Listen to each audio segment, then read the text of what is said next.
न सिद्ध्यति ब्रह्म सतांतरेपि। हजारों ब्रह्मा बीत जाएं, हजारों ब्रह्मांड बन जाए और बिगड़ जाए, जब तक तुम अपने को परमात्मा के रूप में, ब्रह्म के रूप में नहीं जानोगे, जब तक दूसरा रहेगा तब तक एक दुश्मन तुम्हारा बना रहेगा। द्वितीयाद वही भय भयम भवते। दो आखिर दो क्यों हैं? प्रश्न यह है कि दो क्यों हैं? परस्पर दोनों में कुछ भेद होगा तभी तो दो हैं। सकल सूरत का भेद होगा, भाव का भेद होगा, गुण का भेद होगा, बुद्धि का भेद होगा, बड़प्पन छोटप्पन का भेद होगा। आखिर दो हैं क्यों? कोई न कोई भेद होगा तभी तो दो हैं। और जब भेद रहेगा तो कभी न कभी टकराएगा, कभी राग होगा, कभी द्वेष होगा। तो जब तक अद्वितीय आत्मा का बोध नहीं हो जाता, आत्मा ब्रह्म है, ये बोध जब तक नहीं हो जाता तब तक विमुक्ति की सिद्धि नहीं होती है, चाहे सैकड़ों ब्रह्मा पैदा हों और मर जाएं। ये सब जितने श्लोक हैं, सब उपनिषदों में जो मंत्र हैं उनके आधार पर कहे गए हैं। ऋते ज्ञानान्न मुक्ति तमेव विदित्वाति मृत्युमेति नान्य पंथा विद्यते अनाय। एक एक बात जैसे उपनिषद के वचन को लौकिक संस्कृत में डाल दिया गया है। अब देखो, एक वो अमर वचन देते हैं जिसके बारे में आपने कई बार सुना होगा। याज्ञवल्क्य ऋषि के दो पत्नी थे। जब याज्ञवल्क्य के मन में वैराग्य का उदय हुआ तो उन्होंने दोनों पत्नियों को बुलाया और कहा कि आओ हम तुम लोगों का बंटवारा कर दें, ये संपदा तुम्हारी और ये संपदा तुम्हारी, कि हमारे सन्यासी हो जाने के बाद तुम लोगों का ठीक ठीक जीवन निर्वाह होता है। तो एक पत्नी ने उनमें से कहा कि भगवान, ये जो आप बंटवारा करके हमको धन देंगे, उस धन से क्या मुझे अमृतत्व की प्राप्ति हो जाएगी? अमृतत्व की प्राप्ति माने संपूर्ण जीवन, अनंत जीवन की प्राप्ति होगी, अनंत ज्ञान की प्राप्ति होगी, उससे अनंत परमानंद की प्राप्ति होगी। अमृतत्व में सब है हो, क्योंकि अमृतत्व में मृत्यु का है निषेध, देखो, और अमृतत्व का है विधान। मृत्यु न हो और अमृत मिले, और मिलना तो बोध ही होता है। कोई चीज मिले और हमको मालूम न पड़े तो वो मिलना क्या होगा? तो अमृतत्व माने अनंत जीवन, अनंत ज्ञान और अनंत आनंद। ये नहीं आप वेद का मंत्र पढ़ते जाइए नारायण, उस पर उसको समझने की कोशिश करनी चाहिए। एक बीए पास लड़का हमारे पास आया, बोला कि हमको वेदांत की शिक्षा दीजिए। मैंने कहा भाई कुछ थोड़ी बहुत उसका संस्कार तो होना चाहिए ना, जरा पंचदशी पढ़ लो। वो पुस्तकालय में चला गया, हिंदी टीका वाली पंचदशी निकाली और ले ली हमारे ही पुस्तकालय में, और 2.5 दिन में पूरी पंचदशी हो पढ़ के मैं अर्थ के और आ गया। बोला स्वामी जी मैंने पंचदशी पढ़ ली। अरे भाई उपन्यास पढ़ा है, कहानी पढ़ी है, चुटकुले पढ़े हैं, कोई मनोरंजन की वस्तु पढ़ी है। ये वेदांत मनोरंजन नहीं है, है ना? ये तो एक एक दृढ़ निष्ठा का उदय होता है इससे।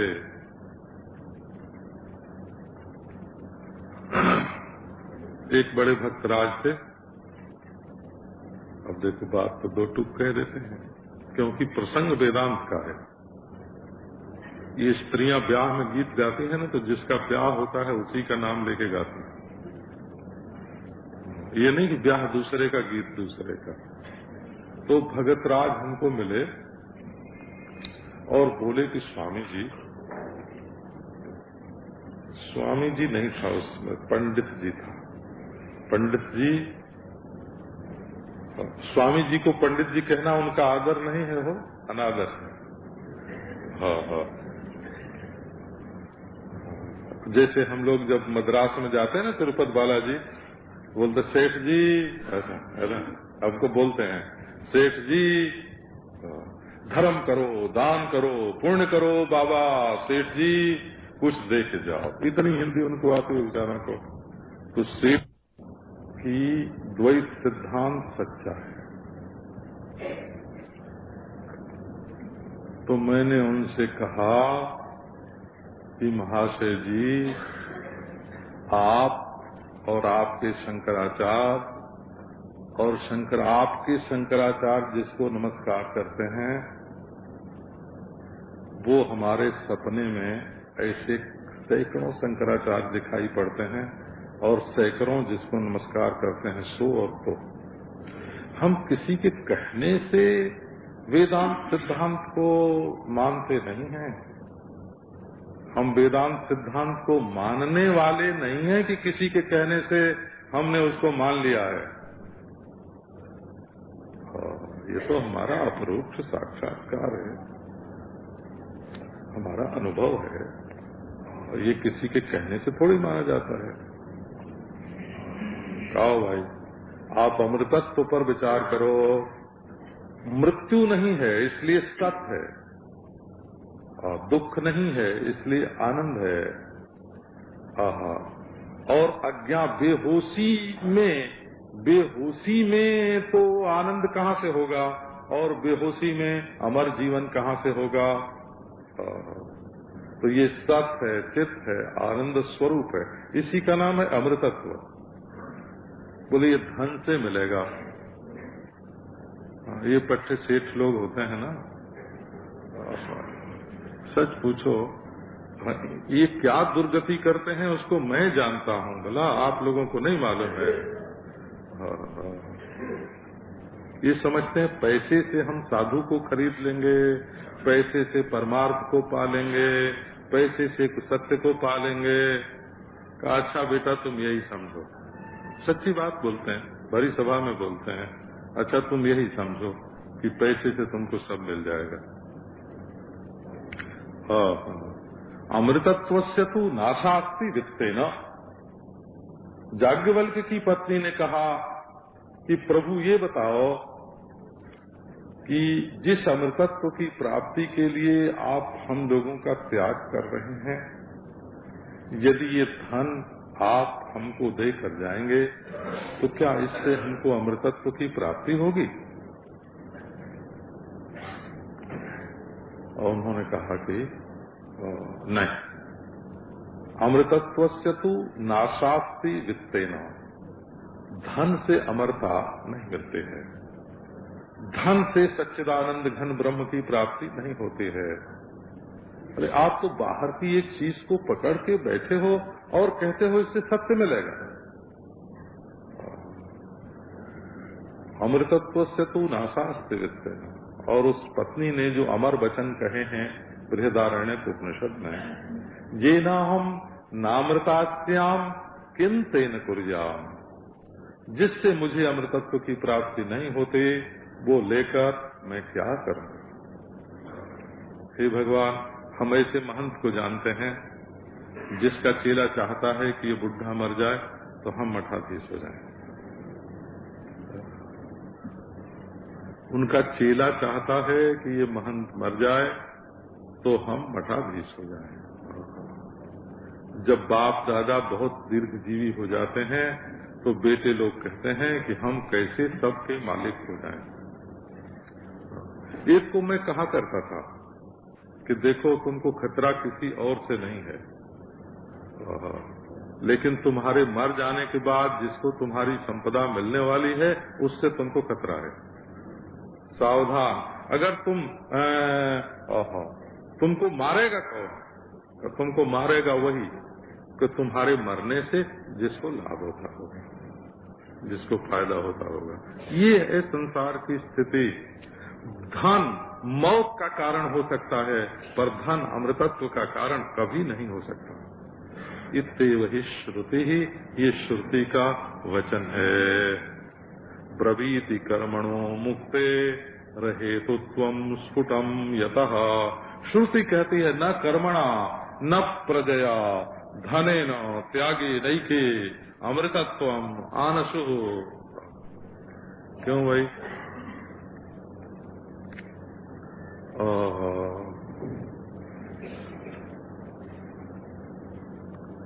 एक सज्जन 30 बरस के बाद मिले,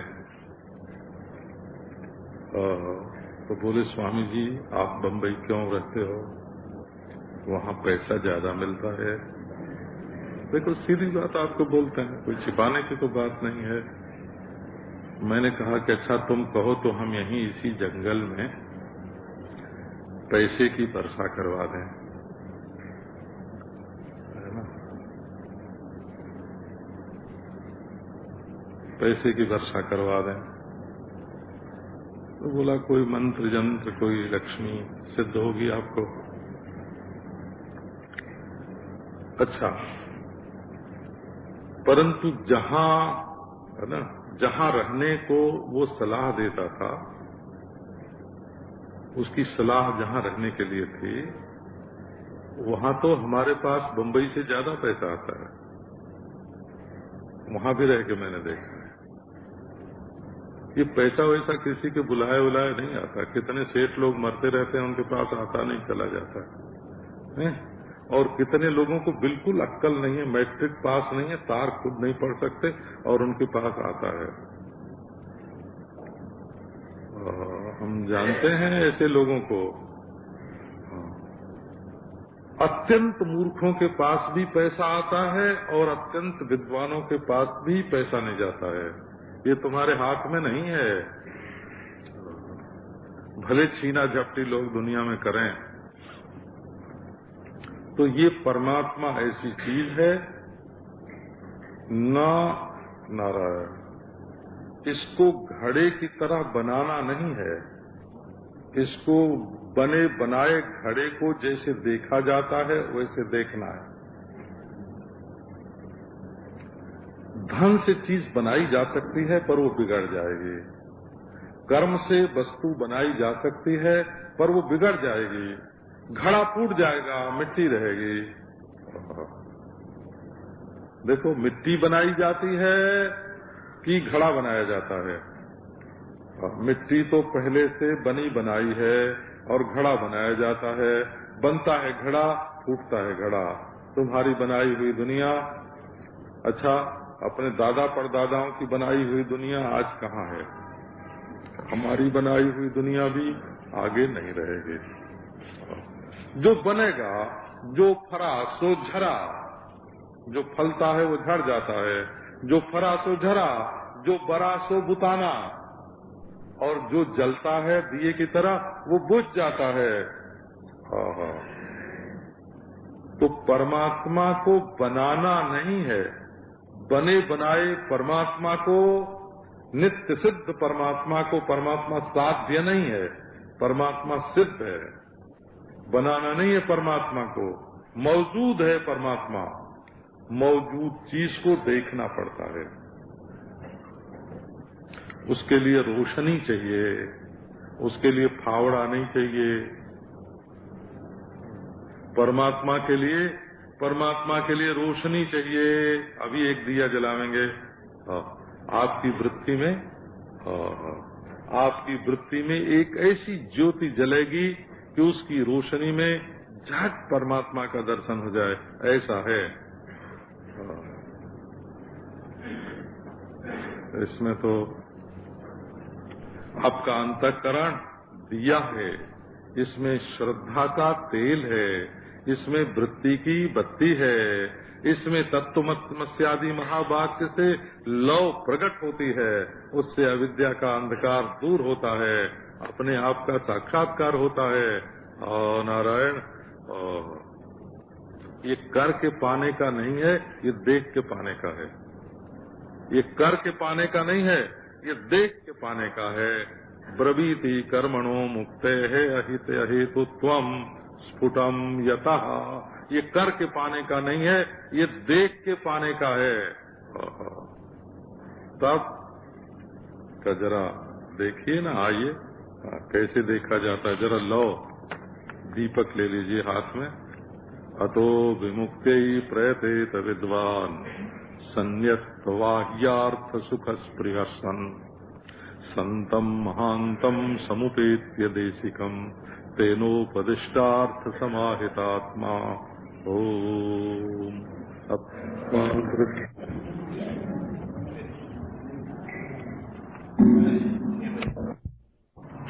दृश्यमान तुल्यं पश्यन्नात्मनि मायया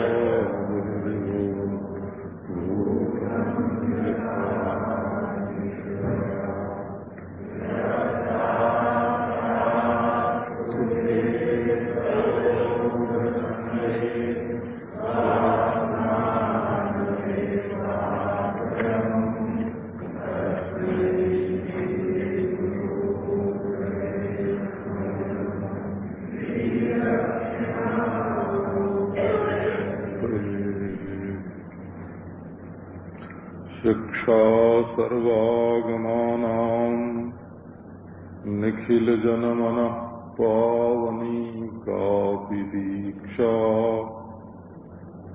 दीप्ता सर्वात्मदृष्टिर्निरवधि करुणा किं नु वात्सल्यवृष्टिः निष्ठा ब्रह्मात्मविद्या द्युतिदलिततमस्तोम विद्वन्मणीनाम् श्रीपूर्णानन्दतीर्थो जगति विजयते सत्प्रतिष्ठायतीनाम्। ओम शांति शांति शांति।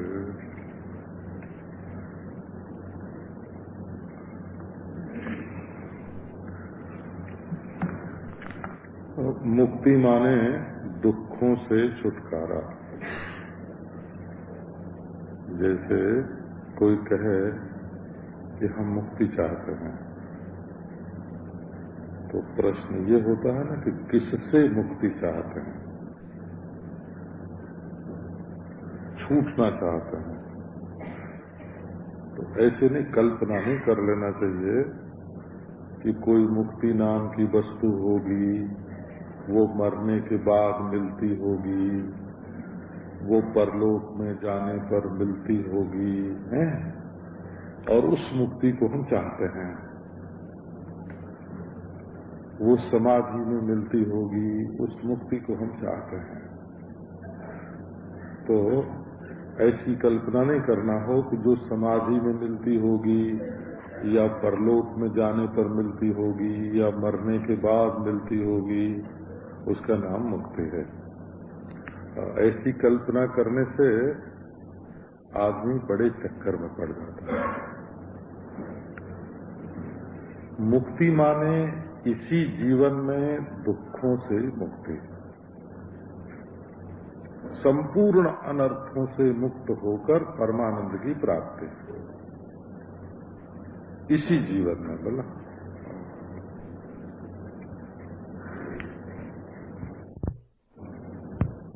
ये बड़ी भारी एक भूल आ गई समझ में। वो धर्म के मार्ग में ऐसा बोलते हैं कि यहाँ तुम धर्म करो, अगले जन्म में या मरने के बाद तुमको इसका फल मिलेगा। तो धर्म में अगले जन्म में फल मिलेगा, ये कल्पना है, वो मुक्ति नहीं है। और उपासना से अपने इष्ट देव के लोक में पहुंचने पर परमानंद की प्राप्ति होगी। ये उपासना का सिद्धांत। योग में समाधि लगने के बाद जब कैवल्य में स्थिति होगी तब संपूर्ण दुखों की निवृत्ति हो जाएगी। धर्म में सुख की प्राप्ति मानते हैं, उपासना में सुख की प्राप्ति मानते हैं, और योग में संपूर्ण दुखों की आत्यंतिक निवृत्ति मानते हैं। और तत्वज्ञान अपना स्वरूप ही परमानंद है, केवल भ्रम के कारण हम उससे वंचित हो रहे हैं। न वो धर्म से पैदा होता है, न उपासना से भावित होता है, न योग से उसमें स्थिति होती है। वो तो अपना स्वरूप ही है, ज्यों का त्यों, अविद्या निवृत्ति से उपलक्षित। तो पहले भी वही था, अब भी वही है, आगे भी वही होगा। सिर्फ बुद्धि की गड़बड़ी से ये परमानंद स्वरूप तिरोहित हो रहा है, छिप रहा है, आवृत हो रहा है। इस आवरण को भंग करने के लिए प्रयास करना चाहिए। आप दुनिया के दूसरे मतों से अगर इसको अलग समझते नहीं हैं तो भी बात गड़बड़ा जाएगी। अच्छा, तो आपको इसके लिए एक दो बात सुनाते हैं। एक तो केवल समझदारी से मुक्ति मिलती है, ये सिद्धांत वेदांत का ही है, दुनिया में और किसी का नहीं है। यहाँ तक कि भक्तों का भी ऐसा सिद्धांत नहीं है। वो तो कहते हैं समझ के साथ जब भक्ति मिली रहेगी तब परमेश्वर कृपा करके अपने लोक में बुला लेंगे या अपने में मिला लेंगे, सिर्फ समझदारी नहीं। अच्छा, और धर्मात्मा लोग भी सिर्फ समझदारी से मुक्ति नहीं मानते, वो सदाचार के पालन से, धर्मानुष्ठान से मुक्ति मानते हैं। सिर्फ जोगी लोग भी समझदारी से मुक्ति नहीं मानते, वो योगाभ्यास के द्वारा एक विशेष स्थिति होने पर, विशेष प्रकार का ज्ञान होने पर मुक्ति मानते हैं। तो मुक्ति के स्वरूप में भी अंतर है। जैन लोग मुक्ति कुछ और मानते हैं, एक सिद्ध शिला पर वीतराग होकर एक शुद्ध इकाई के रूप में चमाचम चमकना। बौद्ध लोग अंतःकरण के उच्छेद को ही मुक्ति मानते हैं। सांख्य योग असंगता को ही मुक्ति मानते हैं। पूर्व मीमांसक जगत से, संसार से संबंध विच्छेद को ही मुक्ति मानते हैं। प्रपंच संबंध विलयो मुक्ति ही, पार्थ सारथी मिश्र ने शास्त्र दीपिका में मोक्ष का लक्षण किया। प्रपंच संबंध विलयो मुक्ति ही। ईसाई और मुस्लिम धर्म में मुक्ति का स्वरूप वैसे ही है जैसा हमारे धर्म और उपासना के ग्रंथों में है।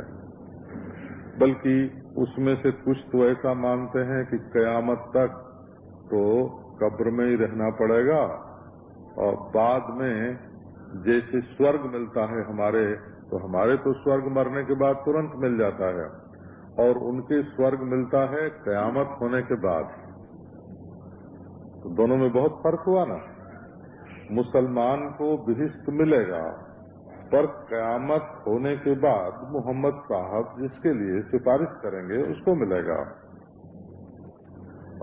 हमारे धर्मात्मा आदमी मरेगा तो मरने के बाद तुरंत उसको स्वर्ग मिल जाएगा।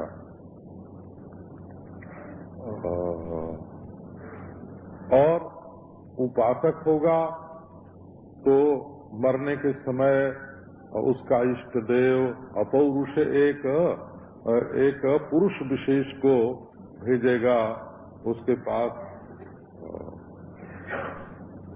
और वो आकर के अमानव पुरुष आकर के उसको ले जाएगा इष्ट देव के लोक में। तो ये वेदांती लोग इन सब बातों को मुक्ति नहीं मानते हैं। वेदांती लोगों का कहना है कि नासमझी से बंधन है और समझदारी से मुक्ति है। ये दुनिया भर के किसी भी मजहब में ये बात नहीं है। बोला आप मजहब को एक मत समझना, दुनिया भर के किसी मजहब में ये बात नहीं है। ये वेदांत की खास बात है कि नासमझी से बंधन और समझदारी से मुक्ति। ऐसा कौन मजहब है दुनिया में जो बुद्धि का, समझ का इतना बड़ा आदर करे? ये ना आंख बंद करके बैठना है, न प्राणायाम करना है। ईसाई और मुस्लिम मजहब हैं, ये विश्वास पर हैं, विश्वास पर।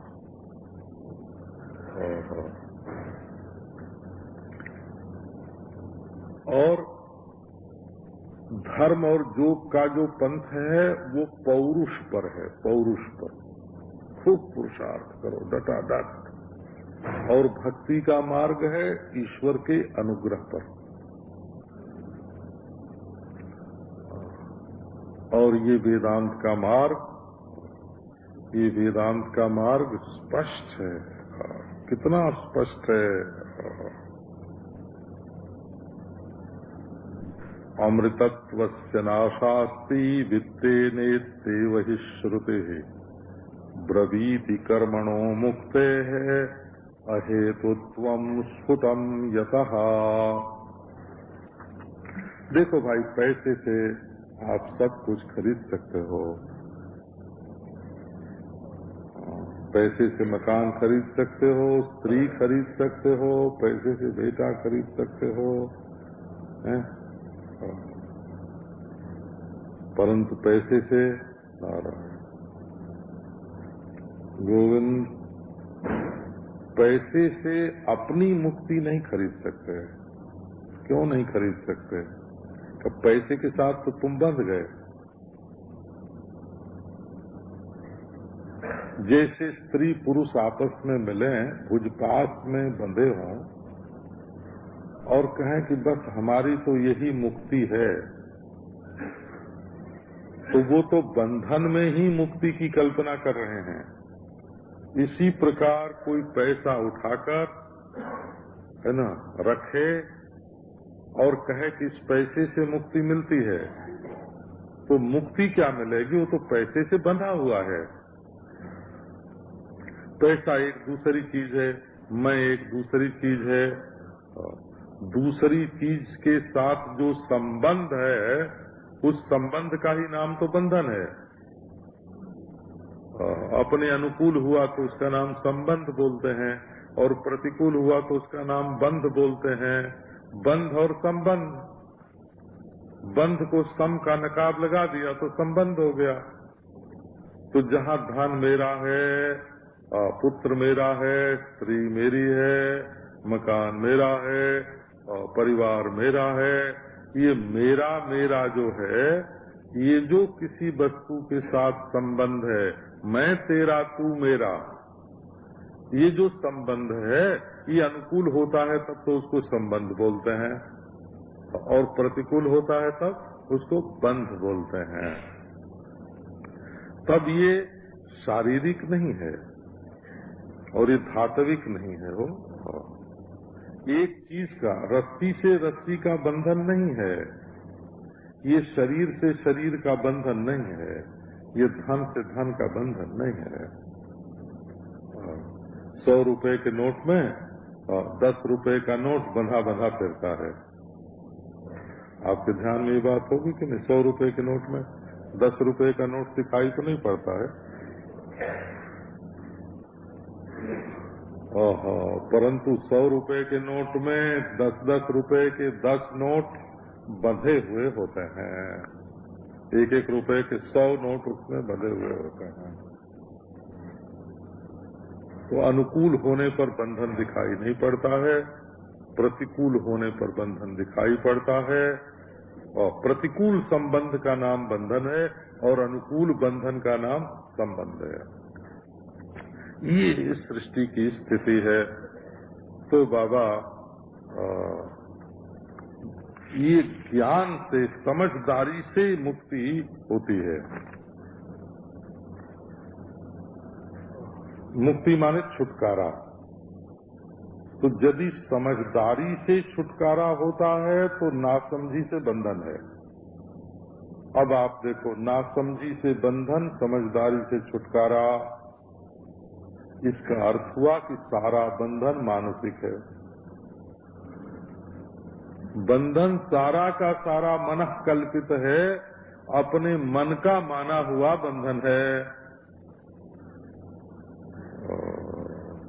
संसार में जितना बंधन है वो मन का माना हुआ है। तब ये बंधन कर्म से नहीं छूटेगा। जो लोग बंधन को कर्मजन्य मानते हैं,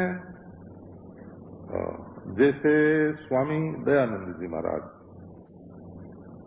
वो मुक्ति भी कर्म से मानते हैं और थोड़े दिनों के लिए, 36,000 वर्ष के लिए मुक्ति होती है, फिर बंधन का बंधन, फिर जन्म होता है। तो वो हम लोग जिसको मुक्ति कहते हैं वो मुक्ति नहीं है, उनकी वो मुक्ति दूसरी है। वासना उच्छेद होने पर मुक्ति होती है, तो जिसकी मुक्ति होती है वो रहता ही नहीं है। ऐसा बौद्ध लोग जो मानते हैं कि आत्मा का उच्छेद ही हो, जब तक आत्मा रहेगा तब तक बंधन मुक्ति का चक्कर रहेगा, तो वो आत्मा को ही मिटा दें। अब आत्मा ही मिट जाएगा तो मुक्ति किसकी होगी? तो ये मुक्ति के संबंध में जो भिन्न भिन्न ख्याल होते हैं, उनके अनुसार उसका साधन माना जाता है। वासना ग्रंथि का ही नाम आत्मा है। लो, तो वासना ग्रंथि टूट जाएगी तो आत्मा का उच्छेद हो जाएगा। तो ये बात समझने की है। केवल समझदारी से मुक्ति माने नासमझी से बंधन, बंधन हमारा सब का सब माना हुआ है। एक दूसरी बात पर ध्यान दें कि परमात्मा के सिवाय दूसरी कोई वस्तु नहीं है। सब परब्रह्म परमात्मा है, सब जगह है, सब समय है, सब रूप में है। तो उसकी प्राप्ति का साधन भी सब समय है, सब जगह है और सब रूप में है। जब वस्तु ही सब जगह है, जिस वस्तु को हम पाना चाहते हैं वही सब जगह है, सब समय है और सब रूप में है, तो उसकी प्राप्ति का साधन सब समय, सब जगह, सब रूप में क्यों नहीं होगा? तब अड़चन क्या है, प्रतिबंध क्या है? कि न जानना ही प्रतिबंध है, उसको न पहचानना, उसको न समझना, यही प्रतिबंध है। इसलिए श्रुति ने कहा कि कर्म मुक्ति का हेतु नहीं है। तो असल में पूर्वार्ध में एक और बात कही गई है, उत्तरार्ध में और बात कही गई है, उस पर भी आपका ध्यान जाए। पूर्वार्ध में कहा कि धन से अमृतत्व की आशा नहीं है। माने बड़ा भारी पंडाल बनाने पर भी, यज्ञ वेदी बनाने पर भी, उसमें करोड़ों रुपए के धन का व्यय करने पर भी, है ना, आपको कुछ लोक परलोक का सुख तो मिल सकता है, परंतु उस धन से मुक्ति नहीं खरीदी जा सकती। एक बात। और उत्तरार्ध में कहा ब्रवीति कर्मणो मुक्ते अहेतुत्वम। बोले भाई ठीक है, धन से तो नहीं मिलेगी, परंतु उस धन का जब उपयोग करेंगे, दान करेंगे, होम करेंगे, तब तो वो कर्म से सीधी मुक्ति स्वर्ग की तरफ पैदा हो जाएगी। तो बोले नहीं, धन दूसरी चीज है। वो धन वो है जो जेब में रहता है, और धर्म वो है जो हाथ से जेब में से धन निकाल के दूसरे को देते हैं। और इसमें भी एक विद्वान जीवित रहे, एक सदाचारी विद्वान तत्वज्ञ यदि जीवित रहे तो लाख लाख मूर्खों के जीवन की अपेक्षा एक विद्वान का जीवन श्रेष्ठ होता है। क्यों? वो लाख मूर्खों को धार्मिक बना सकता है, सदाचारी बना सकता है, ठीक रास्ते पर ले चल सकता है, और लाख चींटी और लाख माटे और लाख, है ना, जुए अगर जिंदा रहें तो उनके जिंदा रहने से सृष्टि का क्या उपकार होता है। इसलिए जो विद्वान है, सदाचारी है, उसकी जो महिमा है वो दूसरी है। तो देखो, एक ओर तो धन है, धन से आप खरीद नहीं सकते मोक्ष को, और दूसरी ओर उसके देने लेने की जो प्रक्रिया है, उस प्रक्रिया से भी मोक्ष की प्राप्ति नहीं हो सकती। श्रुति ने स्पष्ट ही कहा है, न कर्मणा न प्रजया धनेन त्यागेनैके अमृतत्वमानसुः। अमृतत्व की प्राप्ति आपको कब होगी? तो बोले कर्म करने से होगी कि नहीं। प्रजया बोले भाई बेटे के बिना सदगति नहीं होती है, ऐसा हम पुराने जमाने से सुनते आए हैं। ठीक है, बेटे से श्राद्ध पिंडदान मिल सकता है, बेटे से स्वर्ग मिल सकता है, बेटे से नरक का बचाव हो सकता है, पर बेटे से ये मुक्ति नहीं मिल सकती। न कर्मणा न प्रजया धने न, धन से भी नहीं मिल सकती। तब कैसे मिल सकती है? त्यागे न। त्यागे न का क्या अर्थ है कि आप विचार करके देखो आपका क्या है और आप किसके हैं। त्यागे न, त्यागात्मके न विचारे न, त्यागात्मके न ज्ञाने न। क्योंकि दुनिया में कोई चीज सचमुच पकड़ी हुई नहीं है, न अपनी है न पराई है, न दूसरे ने पकड़ रखा है न हमने पकड़ रखा है, और हमारे पकड़े रहती भी नहीं। घड़ी की सुई पकड़ लोगे तो वो समय क्या बतावेगी, और दुनिया की चीज को पकड़ लोगे तो वो चीज क्या रहेगी, वो तो मिट जाएगी। जैसे सेकेंड सेकेंड सेकेंड सुई बदलती जा रही है, वैसे क्षण क्षण क्षण बदलता जा रहा है, तो वैसे क्षण क्षण कण कण बदलते जा रहे हैं, वैसे स्थान भी बाहर से भीतर, भीतर से बाहर बदलता जा रहा है। तो त्यागात्मके न विचारे न, इसका अर्थ होता है सर्वम परित्यक्तमेव न मम किंचित। पहले से मेरा कुछ है ही नहीं, मैंने समझ की गड़बड़ी से किसी चीज को अपनी माना है।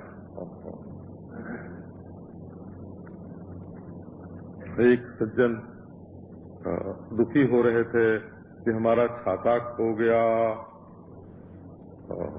तो किसी ने पूछा, भाई तुमने वो छाता कहाँ से लिया था? बोले हमने तो सत्संग में से उठा लिया था।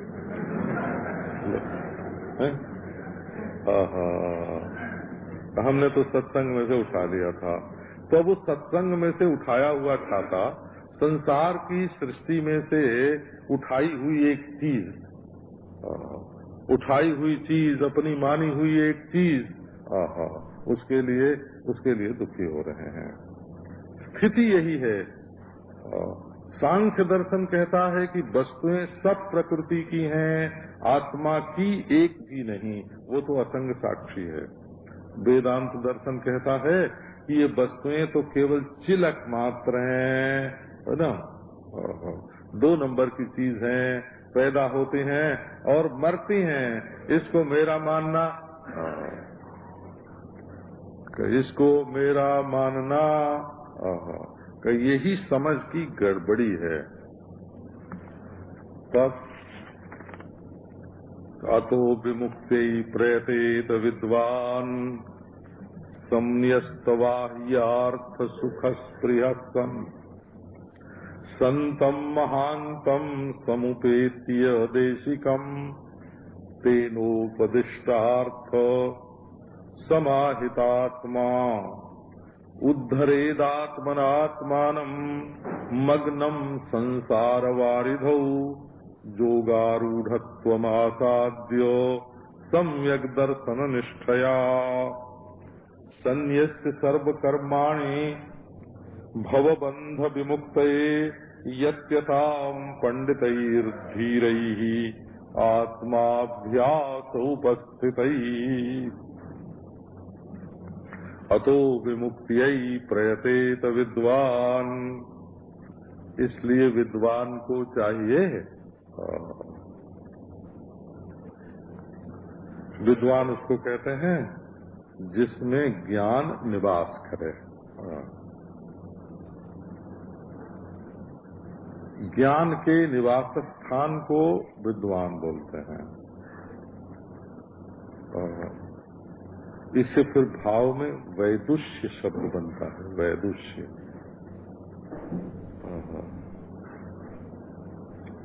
विद्वत्ता नहीं, विद्वत्ता नहीं, विद्वत्व नहीं, वैदुष्य शब्द बनता है। हाँ, विद धातु से यदि कदाचित मतु प्रत्यय ही कर लिया जाए, वश न हो, तब उससे फिर विद्वान, लेकिन उसका रूप विद्वान विद्वंतो विद्वंत चलेगा। विद्वांसो विद्वांसा नहीं, विद्वंतो विद्वंत चलेगा। यदि आपको विद्वत्ता शब्द बनाना होए तो पहले विद्वंतो विद्वंत वाला नारायण रूप बनाना पड़ेगा। हे भगवान। आओ, अतो विमुक्त्यै प्रयतेत विद्वान। समझदार का काम ये है कि अपनी विमुक्ति के लिए प्रयत्न करे। तो विमुक्ति के लिए प्रयत्न करने में तैयारी क्या है? इस सन और जोड़ दिया। सन्यस्त बाह्यार्थ सुख स्पृहस्पन। बाह्य वस्तुओं से जो सुख की स्पृहा है उसका संन्यास कर देना चाहिए। क्या बढ़िया बात है। संन्यास माने मूड़ मुड़ाना नहीं। यहाँ मूड़ मुड़ाने का नाम संन्यास है, करना। कपड़ा रंगने का नाम है, करना। जंगल में जाने का नाम है, करना। तब अपने मन में कुछ इच्छाएं हैं, उन इच्छाओं के त्याग का नाम संन्यास है। यहाँ ये प्रसंग है। बोले किन इच्छाओं के त्याग का नाम संन्यास है, वही बता दो। तो बोले बाह्य वस्तु से हमको सुख मिलेगा, ऐसा मकान होगा तब हम सुखी होंगे। मकान की मांग कभी पूरी नहीं होगी हो। हमारा वरदान ले लो।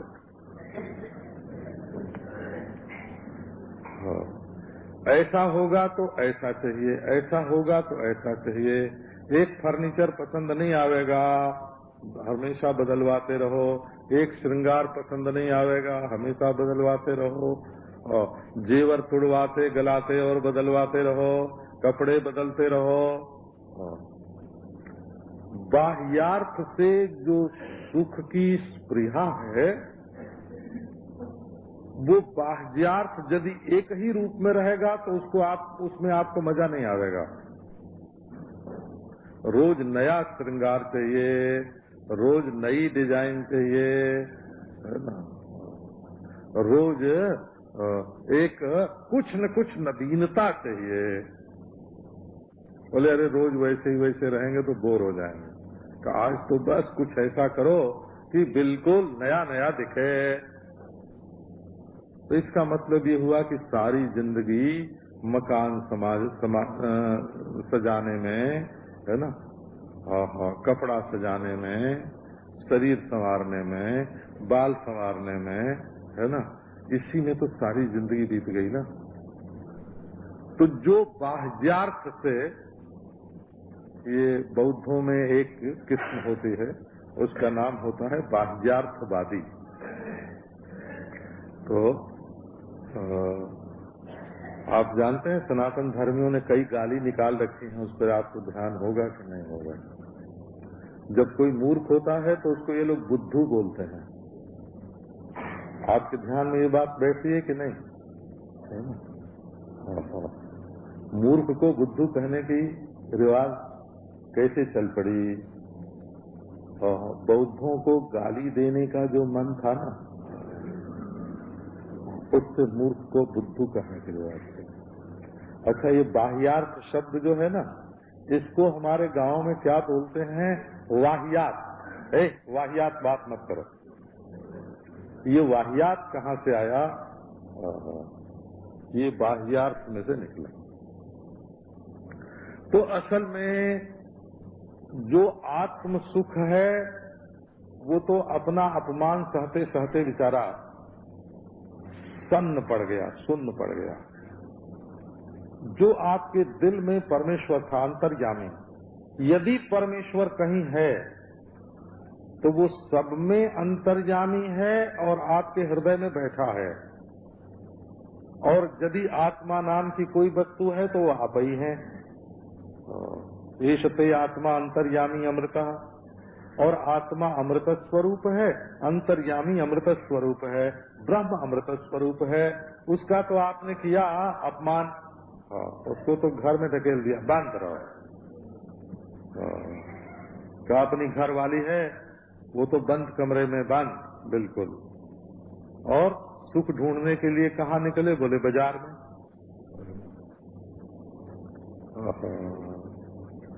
बाजार में क्या मिलेगा? बाजार में जार मिलेगा, यार मिलेगा, यार। बाह्य